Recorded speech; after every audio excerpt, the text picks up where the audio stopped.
What's happening, guys and girls? Acrinator here, and welcome to another episode of World of Warcraft Dungeon Overview. Today marks a very special occasion for this series, because this is the first episode where we'll delve into non-vanilla dungeon content. Specifically, we'll be going through Hellfire Ramparts on Heroic mode. I'll be guiding you through the Fel Orc territory with my Arms Warrior you see here. Also, a quick side note, I'm just getting over a head cold, so excuse my voice from sounding a bit congested. Anyways, let's dive straight into it. Around 35 years prior to the current day, the world of Draenor was slowly dying thanks to the efforts of the original Horde. The Orcish clans were brought together with the common interest of conquest. Gul'dan and his Shadow Council had bled the world dry of all livelihood, and were beginning to run out of enemies to point their bloodthirsty pawns towards. Just when the orcs had begun turning on each other to sate their appetite for war, salvation came in the form of a new world. The corrupted Guardian Medivh had opened a portal to the world of Azeroth, bringing a whole planet of enemies for the Horde to fight. While the orcs had set up smaller settlements throughout the Black Morass on Azeroth, they needed a common place to help fortifications back home on Draenor. Hellfire Citadel was erected for all the clans to call theirs, and it gave them a nearly impregnable defense against invading forces. Eventually the original Horde would fall at the hands of the original Alliance, and Draenor would be shattered into the fragments we now call Outland. The tattered remains of the original Horde led by Kargath Bladefist eventually reformed. They're now called the Fel Horde, and the Fel Orcs have subdued the Legion's officer Magtheridon underneath the Citadel. With the portal to Outland reopening and forces from the Alliance and the new Horde pouring through the Dark Portal every day, the Fel Horde's forces grow more and more desperate. Though they may be greatly outnumbered and surrounded on all sides, Kargath and his Fel Horde are still seasoned warriors from the First and Second Wars, and they are not to be taken lightly.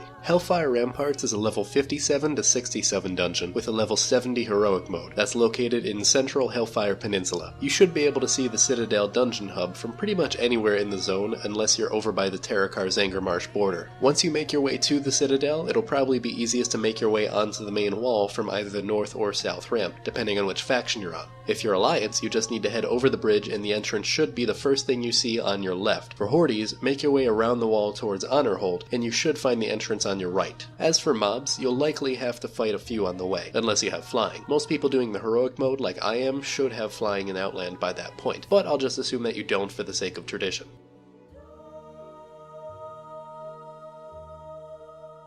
Gargamel has been tasked with protecting the ramparts by Warchief Kargath Bladefist himself, and he takes his job very seriously. He's even been known to eat the hearts of anyone he catches snooping around the Citadel, regardless of whether they were actually trying to enter or not.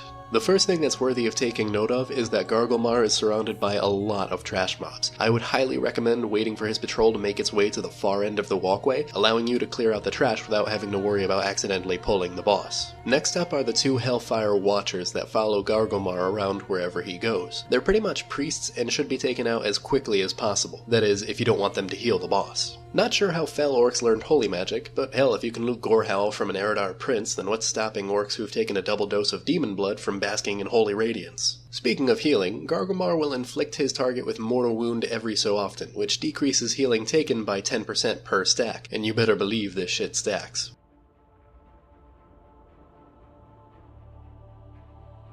During the War of the Ancients, the first officer of the Legion to set foot on Azeroth was a demon known as Hakar the Houndmaster. He was infamous for his cruelty in battle, leading his savage pack of Felhounds to bloody victories. Eventually, he met his demise fighting against the Resistance. Omor took up the reins of Hakar's remaining Felhounds, and picked up where his predecessor left off. He's known to most as the Unscarred, because he's never been defeated in battle since inheriting the Hounds. He now serves as an envoy for Illidan Stormrage to the Fel Orcs, and as such is considered one of the most significant bodies residing within the Citadel. The one mechanic that you'll have to look out for during this encounter is that Omor will periodically summon Felhounds. They'll use Drain Life on their target and should be taken out as soon as they're summoned.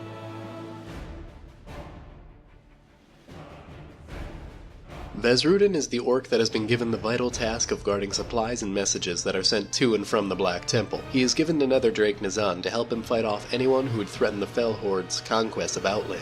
This fight has two stages to it. The first stage happens when you defeat the last of the two guards leading up to the boss, where Vaz Rudin will leap off Nazan and charge the players. Nazan then takes to the sky and will shoot fireballs at random players while Vaz Rudin fights on the ground. You should spread out during this phase as the fireballs have a small AoE radius to them. The second phase hits when Vaz Rudin hits 40% health, where Nazan will land on the ground and aid him. The Netherdrake will continue to cast Fireball as before, but will also use a breath ability for anyone in front of him and a roar that fears players for a few seconds. After you've defeated the boss, you might notice that they only give money. This is because the gear loot will come from a small box located at the far end of the little arena you just fought in. Wait a few seconds and it should become clickable. Well, I hope you all enjoyed this episode. If you did, feel free to give it a thumbs up, and if you want to see more like it, maybe even subscribe. I'd really appreciate it. Links for my social media and whatnot are in the description below, and as for the comment question, I talked a bit about the War of the Ancients when going over Hakar during Omor's lore, so I want to know, have you read the War of the Ancients trilogy, and if so, what's your favorite of the 3 novels? For me, it's probably The Sundering. Anyways, that's all the time I've got for today, so until next time,